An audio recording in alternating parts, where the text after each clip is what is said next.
Donc, bonjour tout le monde, bonne fête d'avant-midi. Bienvenue à ce webinaire, en fait, les agents IA du Réciart pour l'aide à l'enseignement. Donc, aujourd'hui, on va vous présenter justement des agents qu'on a développés au Récit des arts.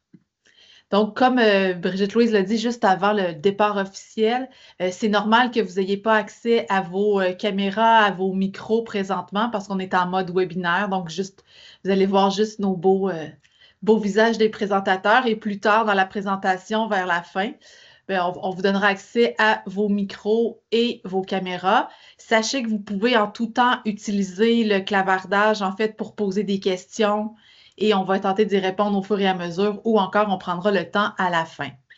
Donc, je vais analyser le plan de match, mais le plan du webinaire aujourd'hui, on va présenter l'équipe, on va présenter évidemment c'est quoi les intentions de l'heure qu'on va passer ensemble, faire une mise en contexte, donc pourquoi le Réciart a décidé de développer des agents conversationnels. On va vous présenter deux agents qu'on va prendre le temps en fait de tester ensemble, d'explorer ensemble et de faire des liens avec votre pratique professionnelle. On va, dans la deuxième portion du webinaire, parler des enjeux, parce que des enjeux, il y en a beaucoup en lien avec l'intelligence artificielle. Puis c'est important, nous, d'en être conscients comme pédagogue, comme acteur du milieu en fait scolaire et pour aussi éduquer nos élèves. On va prendre le temps à la fin, dans la conclusion, de partager en fait les résultats, les constats que vous avez faits en fait et si on a le temps de partager les réalisations que vous aurez faites. Donc, la belle équipe du Réciart, c'est nous. Donc, je commence par moi. Donc, Caroline Bergeron, je suis conseillère pédagogique au Réciart depuis maintenant 3 ans. Je suis aussi, en fait, je suis à la base enseignante en danse en milieu scolaire. Donc, je suis chargée de tout ce qui a trait à la danse au Réciart. On a 3 collègues qui ne sont pas avec nous ce midi, donc je vais les présenter brièvement. Il y a Marie-Ève Lapolice, André-Caroline Boucher et Audrey Hill Lavoie. Les 3, en fait, sont spécialistes en arts plastiques. André-Caroline est vraiment en charge avec Audrey Lavoie du développement du dictionnaire multimodal en art. Et aussi, André-Caroline porte le dossier de développer un répertoire culturel nommé Influx. Peut-être que vous avez entendu ça parler ou vous en entendrez en fait parler dans les prochaines années. Et quant à elle, Marie-Ève est en charge de tout ce qui est vraiment intelligence artificielle, tout ce qui est réalité augmentée. C'est vraiment son dada, sa spécialité. Donc, je vais passer la parole à M. Yel. Bien, bonjour tout le monde. Je me présente Éric Hiel, enseignant en art dramatique au secondaire. Donc, j'enseigne encore à la polyvalente Chanoine-Armaresco à Saint-Jean-sur-Richelieu. Et je suis à 50% au Récit des arts, donc attitré au volet art dramatique. Donc, c'est vraiment ma spécialité. Et je laisse la parole à Brigitte-Louise. Alors, Brigitte-Louise Lessard, je suis porteuse du dossier musique. Ça fait extrêmement longtemps que je collabore avec le Récit à temps partiel au début et depuis 4 ans à temps complet. Et je porte le dossier musique. Super. Donc, en guise d'introduction, pour apprendre à vous connaître, à connaître un peu c'est quoi vos connaissances en lien avec les robots, je vais vous inviter à scanner le code QR avec votre appareil mobile, avec votre téléphone que vous avez à portée de main. Donc, si vous êtes sur un PC, vous pouvez aller aussi sur wooclap.com et saisir le code de l'événement en haut de la page. Donc, les deux façons de faire. Je vais vous laisser quelques secondes pour vous connecter. C'est normal que vous ne voyez rien à l'écran parce que je n'ai pas encore démarré l'événement.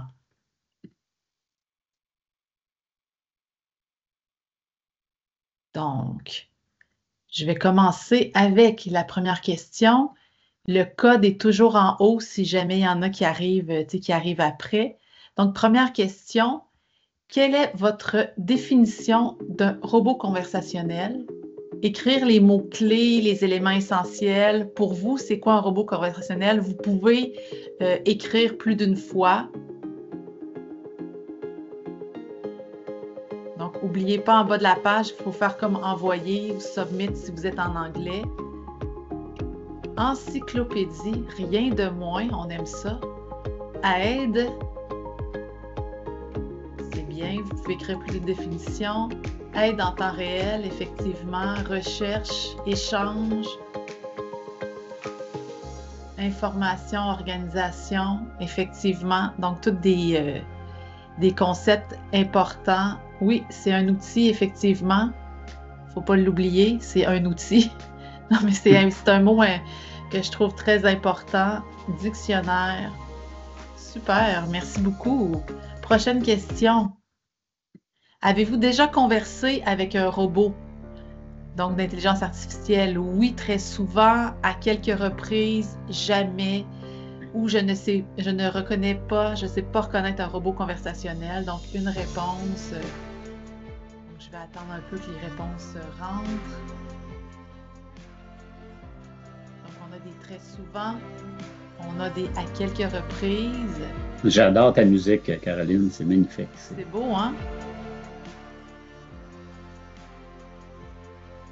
Faire danser un peu les gens. Donc, les gens connaissent déjà les robots conversationnels. Super. Et dernière question en guise d'introduction. Dans quel contexte avez-vous déjà conversé avec un robot? Donc, il y a plusieurs utilités possibles. Ici, on a mis quelques-unes. Est-ce que c'est pour l'accompagnement lors d'un achat en ligne, assistance technique, pour vous aider en cuisine, établir un pré-diagnostic médical, organiser un voyage, peut-être ça va vous donner des idées aussi pour votre été prochain, planifier une activité d'apprentissage en classe. Il y en a qui l'utilisent aussi comme tuteur personnalisé, par exemple les cours de langue, autres, ou encore si vous n'avez jamais conversé avec un IA. Donc, on voit qu'il y en a qui ont utilisé les services en ligne. De plus en plus, en fait, il y a ça, ceux qui ont les services en ligne pour consulter, par exemple, un spécialiste en santé. On établit un pré-diagnostic. Donc, quand même, un bel étalage. Merci beaucoup à tous pour votre participation. Donc, je reviens à la présentation. Évidemment, notre intention aujourd'hui, c'est d'en apprendre plus sur l'intelligence artificielle, spécifiquement sur les agents conversationnels, de découvrir les deux agents qu'on va vous présenter aujourd'hui, d'expérimenter et je dis surtout, mais surtout de tisser des liens avec votre pratique enseignante. Bien, la mise en contexte, donc, on va mettre en contexte. Donc, pourquoi qu'on a utilisé ChatGPT? Bien, ChatGPT, c'est parce que tout le monde peut l'utiliser. Si on l'avait fait avec d'autres robots, des fois, il y a des robots qui sont moins performants aussi. Et aussi, donc, il y a d'autres robots qui ne sont pas accessibles à tout le monde. Donc, ChatGPT est vraiment accessible à tous.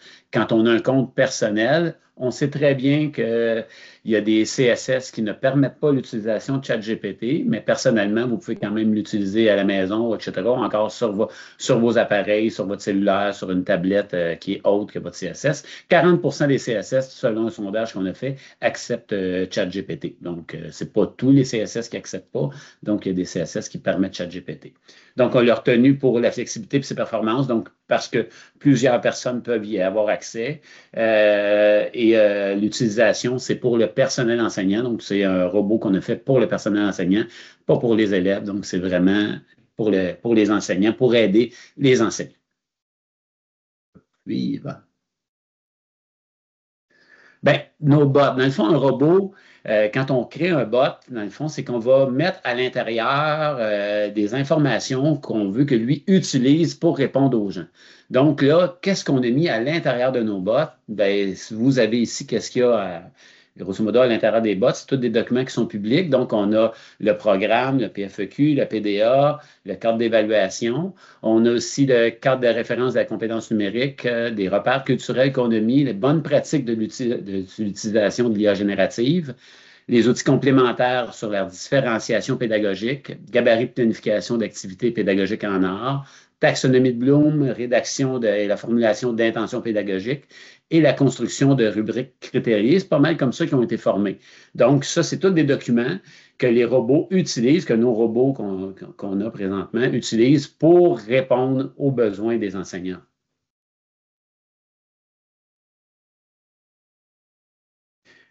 Pour ça, pour pouvoir utiliser les robots, vous allez devoir vous créer un compte ChatGPT. Donc, ce qu'on va faire, c'est que ça, c'est pour si vous n'avez pas de compte ChatGPT, c'est comment on peut se créer un compte ChatGPT.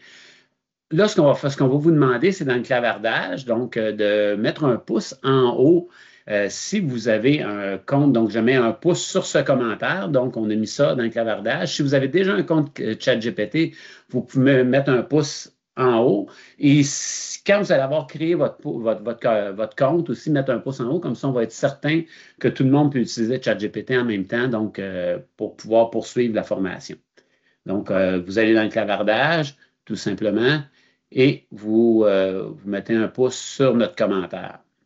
Donc, oui, on a mis le lien vers ChatGPT qui est là, dans le clavardage aussi, mais allez mettre un pouce vraiment sur le commentaire. Je mets un pouce sur ce commentaire, s'il vous plaît.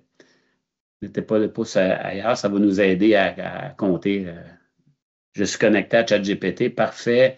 Donc là, on voit, on a trois personnes qui sont connectées à ChatCat, qui sont connectées à ChatGPT.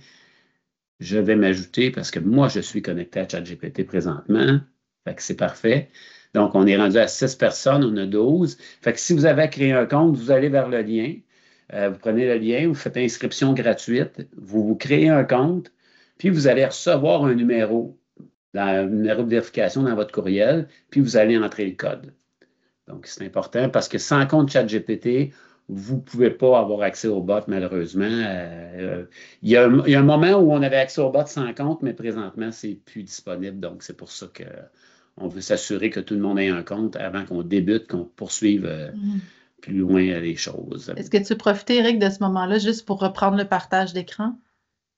C'est pas moi, après, je pense que c'est Brigitte Louise. Ah, c'est Brigitte Louise, excusez-moi. Oui. C'est bien gentil, Caroline, de faire ça, de penser à moi comme ça.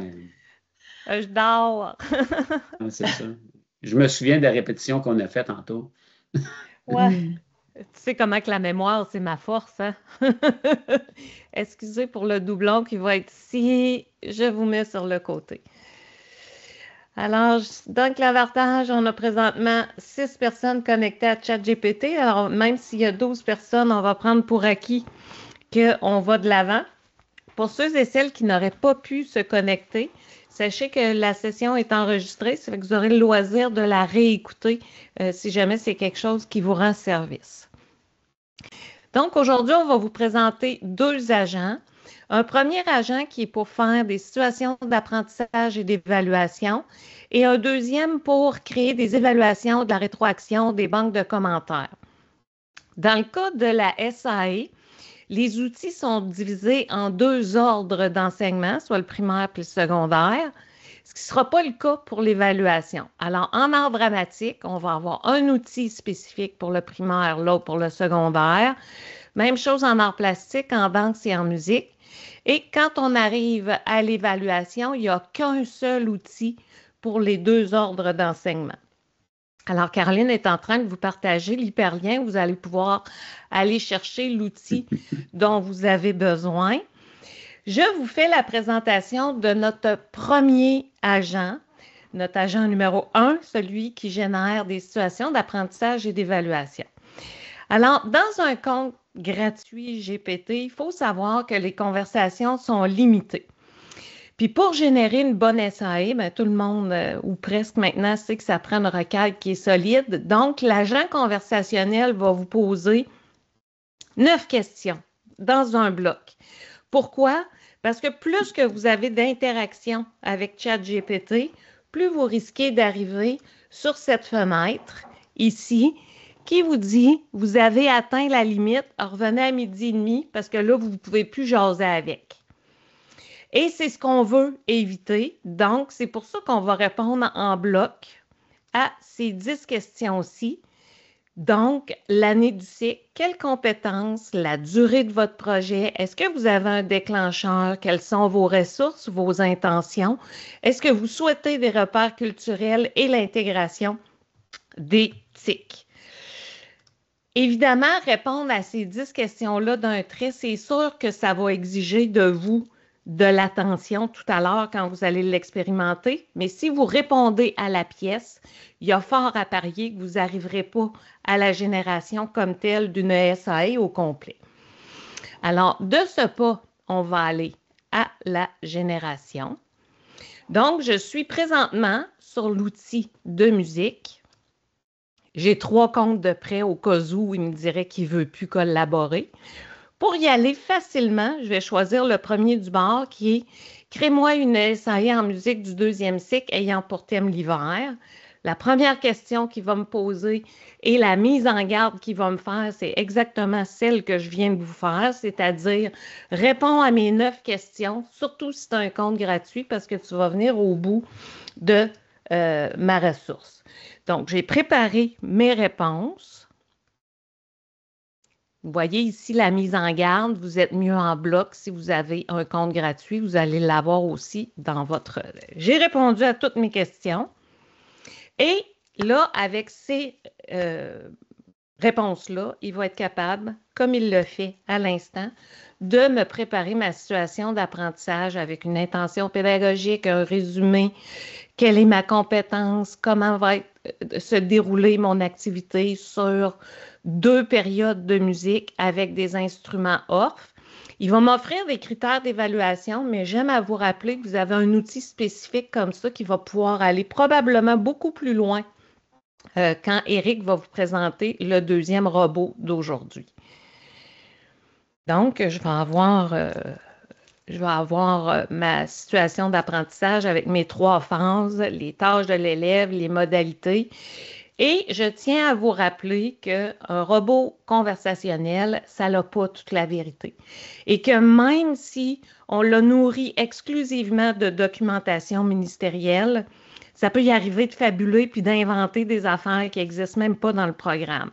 La même chose au niveau des ressources externes et des repères culturels proposés. Vous ne pouvez jamais dire « OK, j'imprime ça puis je m'en vais en classe avec ça sans vérifier ». Il faut vraiment passer en revue ce que ChatGPT vous a proposé pour être sûr de la validité de tout ce contenu. Donc, j'ai été quand même chanceuse. Je n'ai pas eu besoin de 3 comptes pour générer ma SAE.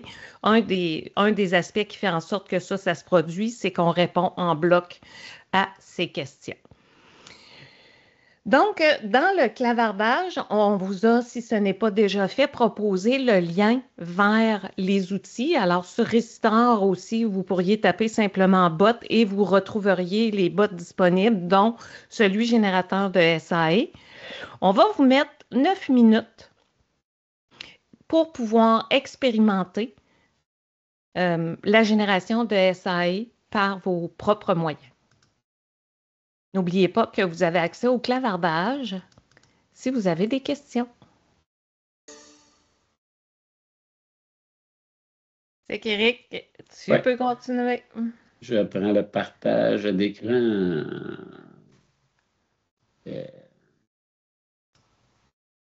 Placer mes choses. Excellent. C'est à moi. Donc, on est rendu avec le générateur d'évaluation rétroaction. Donc, on a la même chose qu'on a fait, mais un autre robot, mais pour l'évaluation et les rétroactions. Donc, ce soit pour une grille d'évaluation ou encore des grilles de rétroaction pour donner des rétroactions aux élèves. Donc, on a un autre générateur qui est là. Donc, on va laisser 5 minutes, mais là, pour ça, je vais vous montrer aussi des questions. Il est plus difficile, lui, à réussir en remplissant il va vous poser des questions quand même souvent. Donc, tantôt, je vais vous partager mon écran, je vais le faire.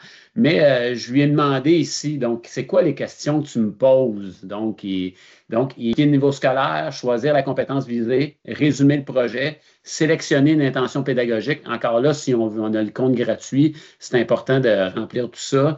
Définir les objectifs d'apprentissage. Il va en proposer des objectifs d'apprentissage. Il va proposer des intentions pédagogiques. Déterminer des indicateurs observables. Ajouter des exemples concrets pour les élèves.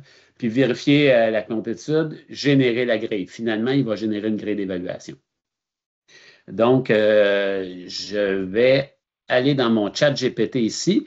Comme vous voyez dans le chat GPT, quand on arrive, là, je suis allé en ordre dramatique parce que, mais allez dans celui que vous voulez. Vous avez grille d'évaluation, grille d'observation, grille d'auto-évaluation, banque de commentaires. Je vais aller pour faire une grille d'évaluation. Et moi, déjà, a priori, j'ai déposé des questions et j'ai des choses que j'ai déjà. Donc, je vais faire un copier-coller que je vais ajouter ici. Donc, j'ai le niveau, les compétences visées, etc., que je viens déposer dans mon chat GPT. Et là, il va me poser question. Bon, là, il me pose, soit-tu que la grille soit rédigée dans un langage adressé aux élèves, formulaire clair, soit-tu que je prévois un espace pour les commentaires? Je vais dire oui pour les deux. OK?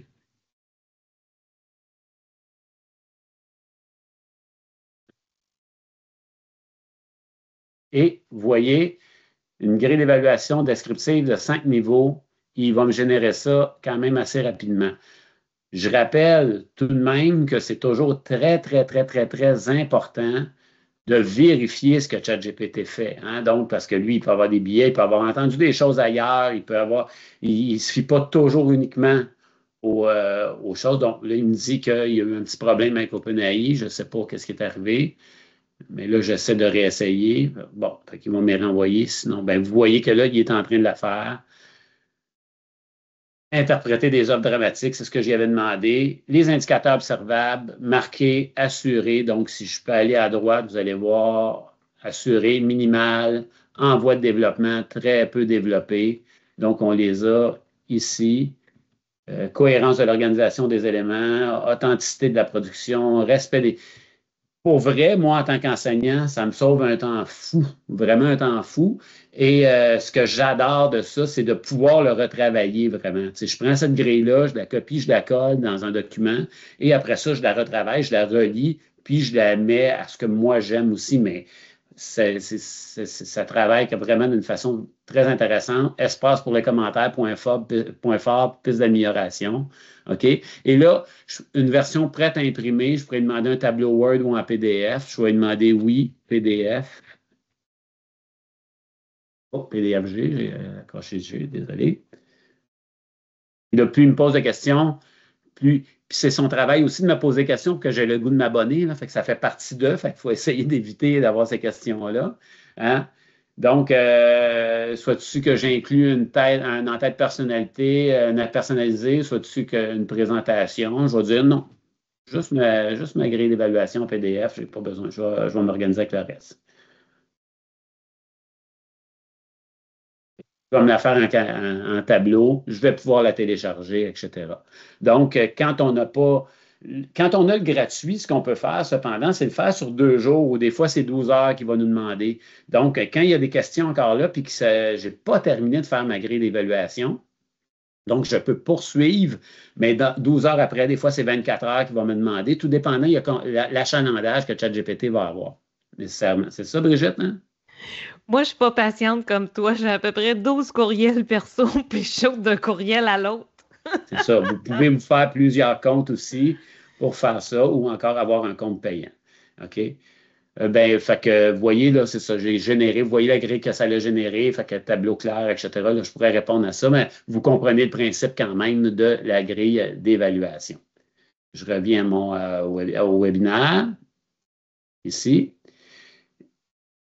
Maintenant, on va poursuivre. Donc, je l'ai fait personnellement, la grille d'évaluation. Vous pouvez aller jouer à l'intérieur, mais c'est parce qu'on s'est dit que déjà avec les questions que vous avez posées pour créer la SAE, on se doutait bien que vous étiez pour manquer de crédit pour faire la grille d'évaluation. Donc, c'est pour ça qu'on a fait une petite démonstration de la grille d'évaluation.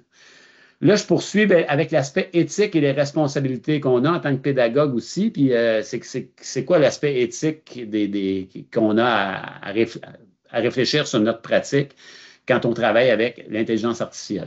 Donc, premièrement, le respect des données personnelles, ça, c'est très important. Aucune donnée personnelle, vos données personnelles ou des données d'élèves, il faut que jamais, jamais, jamais que ça soit dans ChatGPT. Ça, c'est primordial. Deuxième chose, la transparence dans l'usage. Donc, pourquoi pas de dire qu'on a utilisé ChatGPT sur notre grille d'évaluation ou dans notre SAE, dire, hey, ça a été... J'ai eu non-recours à l'intelligence artificielle, mais si ça a été généré par l'intelligence artificielle, je peux l'écrire, ou ça a été aidé par l'intelligence artificielle. Donc, si on le fait, on va habituer les gens à le faire aussi. Puis je pense qu'il faut démontrer aux élèves aussi que si on l'utilise, que eux autres, quand ils vont l'utiliser, ben, qu'ils en parlent et pas de se cacher avec ça. Ça, c'est très important, je pense. Le maintien du rôle de l'enseignant, validation, donc on en parle depuis tantôt, donc il faut regarder ce que ChatGPT a sorti, ce qu'il a fait. Approche critique face aux résultats, très important. Les coûts énergétiques, ça c'est un autre volet aussi, mais quand on utilise l'IA, ben, on sait que présentement, ils sont en train de construire des gros centres de données qui prennent beaucoup d'énergie, qui réchauffent la planète, ils ne savent plus comment refroidir ça, etc. Ça prend de l'eau, donc on est tout ce côté écologique-là aussi qui est là dans l'utilisation, donc il faut faire une utilisation responsable. Les biais dans le langage, dans les résultats générés, donc il peut avoir été formé par des choses qu'on ne pense pas. Il va nous dire des choses qui ne sont pas bonnes. Surtout quand il va parler de repères culturels, des fois, on peut dire, hey, non, il est dans le champ, fait qu'il faut regarder ces choses-là. La fiabilité des sources, donc toujours être sûr, même si nous, on a formé les robots avec des documents ministériels, ça se peut qu'il ait fouillé ailleurs, lui, par lui-même. Là. Fait qu'il faut faire attention à ça. Et la dépendance, ben là, c'est comme tout, là. Donc, il faut faire. Les robots sont là, fait qu'on peut toujours travailler avec ça, mais des fois, il faut se dire, OK, là, je suis capable par moi-même de travailler aussi. Je le connais, le programme. Il ne faut pas se désapproprier le programme parce qu'on utilise des robots. Donc, ça, c'est très important aussi, donc, de comprendre tout ça. Et je vais laisser le partage à ma collègue. Pendant que Caroline prend le contrôle, Marie-Ève utilise une expression que j'aime beaucoup avec l'IA. Elle dit que nous, comme consommateurs, on a le syndrome de la blouse blanche avec ChatGPT ou les différentes IA. C'est-à-dire que quand il nous produit, par exemple, une SAE ou une grille comme ça, on se dit, oh, mon Dieu, c'est extraordinaire, c'est fantastique, parfait, c'est lui qui a raison. Mais en réalité, ce syndrome-là, il n'est pas bon parce que la validation, ça prend de l'humain. L'IA, ça tient pour intelligence artificielle, mais pour aussi imparfait assistant. Gardez ça en tête. Oui, effectivement. Tu sais, ce que Eric vient de nommer comme en 3 minutes et quart, là, tu sais, je veux dire, on pourrait en parler pendant 3 semaines. Tu sais, c'est hyper important, puis nous, d'en être conscients, puis de, tu sais, il y a certaines personnes que, des fois, il n'y a rien qui est noir, il n'y a rien qui est blanc, tout est en gris. Il faut vraiment, ça fait partie de nos vies, ça va faire partie de nos vies du métier d'enseignant, là.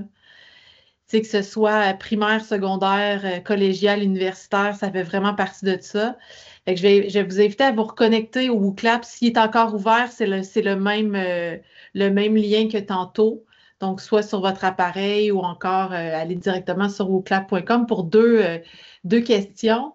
Donc, une en lien avec les enjeux. Tu sais, pour vous, vraiment de façon personnelle, quels sont les 3 enjeux?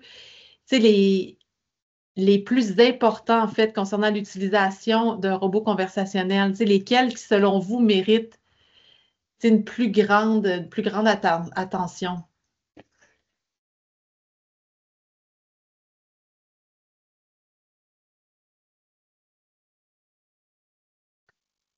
À date, c'est quand même...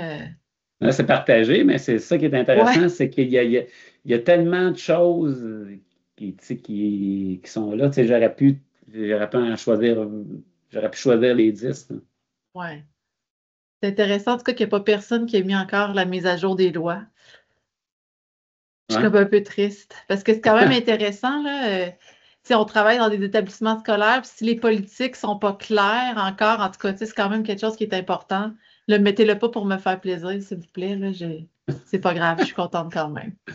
Et dernière question, en fait, pensez-vous réinvestir un des robots qu'on vous a présenté aujourd'hui sur une échelle de 1 à 5?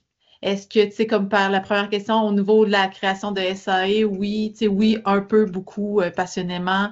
Même chose avec la création de grilles de rétroaction et de partager ce que vous aimeriez et partager ce que vous avez expérimenté aujourd'hui avec des collègues.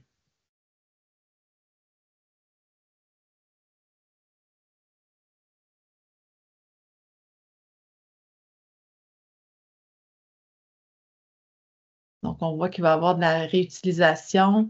Et comme le disaient mes collègues, Tu sais, c'est hyper important. Oui, ça fait comme un soutien, de l'aide. Puis, tu sais, au début, il y a quelqu'un qui a mis dans le mot outil comme définition. Ben c'est ça, c'est un outil. Tu sais, c'est pas. Tu sais, il va pas penser à notre place. C'est vraiment important de se le rappeler. Oui, ça sauve du temps, mais il faut toujours valider. Très important. Donc, des choses intéressantes comme à se rappeler, là, à savoir. Alors, ça prend un compte payant avec ChatGPT si vous voulez créer vos propres agents conversationnels. Puis là, j'en profite pour introduire Copilot. Avec Copilot, vous pouvez créer aussi des agents conversationnels, mais sachez qu'ils vont être prisonniers de l'extension de votre centre de service scolaire. Copilot va venir probablement avec votre compte professionnel. Donc, le partage se fait juste au même niveau des extensions de courriel. C'est un peu pour ça que nous, au Récit, on a choisi de travailler avec ChatGPT parce que les bots pouvaient être partagés peu importe le compte de la personne qui l'utilise, ce qui n'est pas le cas avec Copilot. C'est que pour quelqu'un qui aura envie de développer ses propres agents, ben, sachez que vous pouvez le faire en étant prisonnier dans Copilot ou encore avec un compte payant dans ChatGPT. Une autre astuce aussi, quand j'ai créé le bot pour les SAE, j'ai écrit ma requête et comme je me suis dit, une IA peut comprendre une autre IA, j'ai soumis ma requête à l'intelligence artificielle puis j'ai dit, écris-la pour que ce soit encore plus compréhensible par une IA. Ça fait que je me suis fait assister dans la rédaction de ma requête pour programmer mes robots. Ça peut être une astuce intéressante pour rendre vos bots plus efficaces. Et finalement, une fois que vos bots sont construits, même si vous avez un compte gratuit, votre partage de bots va être encore possible, sauf qu'il ne sera plus possible de les modifier, les amender, les perfectionner, continuer de jaser avec eux autres. Il va falloir reprendre le compte payant à ce moment-là. On s'en va vers nos ressources. Alors, sur le récillard, dans l'engin de recherche, en tapant bot, vous allez avoir nos différents agents conversationnels qui vont défiler. Puis évidemment, le site web, il est pratique pour un paquet d'autres ressources que les robots conversationnels. Nous avons aussi un midi multimédia qu'on a fait l'an dernier, que vous allez retrouver sur Récitor dans la section formation. Alors, le midi multimédia utilisait ChatGPT pour créer des questionnaires. La création de questionnaires ne se faisait pas par l'intermédiaire du robot que vous venez de voir, mais simplement avec une requête dans ChatGPT. On a aussi Marie-Ève qui travaille la littératie de nos participants, c'est-à-dire avec des exercices de rédactique. Vous aurez compris que rédactique, Lou, on a fait un jeu de mots avec, ça s'écrit TIQE, là, selon l'Office de la langue française. Alors, de façon ponctuelle sur nos réseaux sociaux, vous allez voir passer une rédactique pour créer soit du texte, de l'image, du son ou encore de la vidéo. Et ça va vous aider à développer votre littératie générale par rapport à l'intelligence artificielle. Finalement, deux choses dans cette page. On vous invite à lire le code QR pour remplir un court sondage. Évidemment, on cherche toujours à améliorer notre produit quand on présente en webinaire. De plus en plus, c'est la pratique d'être en virtuel. C'est qu'on a un petit peu plus de difficulté d'avoir de la rétroaction. Ce serait vraiment hyper génial de prendre les quelques minutes qui restent parce qu'on va finir plus tôt que prévu. Non, on a le retour, on va ouvrir caméra, j'ai hâte. Ouais, c'est ça. Ben, dépêchez-vous de compléter ça, là. Puis, je vous mets aussi dans le clavardage l'hyperlien pour aller chercher votre badge de développement professionnel qui va vous attester d'1 heure de développement professionnel. Donc, je m'en vais de ce pas dans chacun des participants pour débarrer caméra et vidéo. Ici, je veux rendre les participants aux caméras. Vous avez accès à vos caméras et vos microphones. Donc, on peut arrêter le partage. J'imagine que ceux qui avaient à prendre le sondage, c'est déjà fait. Et on voit les petits minois apparaître. Bonjour Maude. Vous avez l'opportunité d'ouvrir microphone, caméra et nous partager le fruit de vos réalisations. Oui, si vous avez des commentaires aussi sur le robot ou encore ce que ça a donné, puis etc., c'est de la satisfaction que vous avez par rapport aux résultats ou encore les questionnements. Donc, on est là on va prendre un petit temps pour en jaser.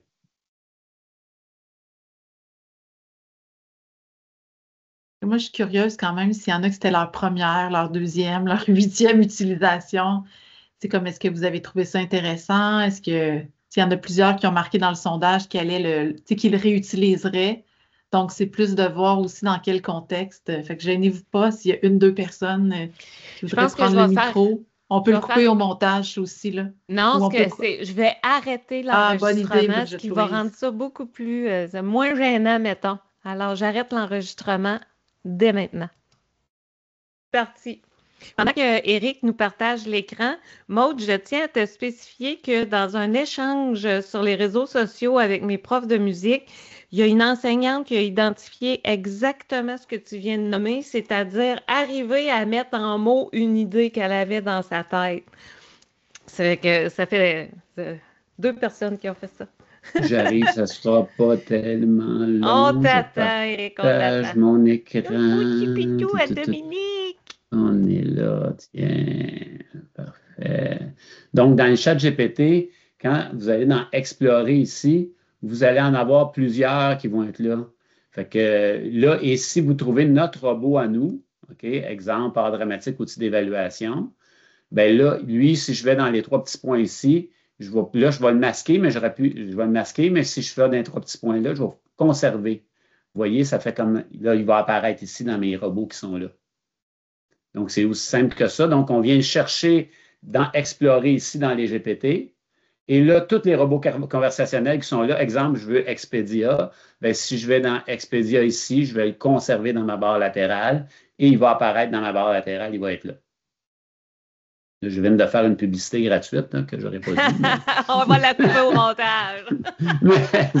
C'était juste pour expliquer comment ça se fait, comment on peut ajouter des pins dans notre coin. Des épingles. Des épingles. Je n'ai pas le mot tout à l'heure. Merci. Super. Donc, est-ce qu'on a d'autres commentaires, d'autres questions? Moi. Alors, très bien. Merci beaucoup de votre participation à notre webinaire Les agents conversationnels. Il est encore temps de lever la main, de crier in extremis. Non, pas de suite. Et dans le cas contraire, ben, on vous remercie d'avoir été là, d'avoir partagé ce moment avec nous. Et on espère vous revoir dans nos prochains webinaires. Merci beaucoup.